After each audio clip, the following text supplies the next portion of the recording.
તો ઘણીવાર એવી અફવાઓ હોય છે કે ચાલવાથી અથવા તો સાયકલ કરવાથી ઘૂંટણનો ઘસારો વધે છે. તો એ સાચું છે કે ખોટું? એ તદ્દન ખોટું છે. ચાલવાથી અને સાયકલ કરવાથી કોઈ દિવસ ઘૂંટણનો ઘસારો વધતો નથી. એનાથી ઉલટો તમને ખૂબ જ ફાયદો થાય છે.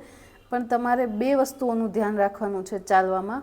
ફર્સ્ટ, કે તમે ચાલો છો, ઊભો છો, જ્યારે પણ ઘૂંટણને લોડ આવે છે તો તમારે ઘૂંટણના મોજા ફરજિયાત પહેરવાના છે.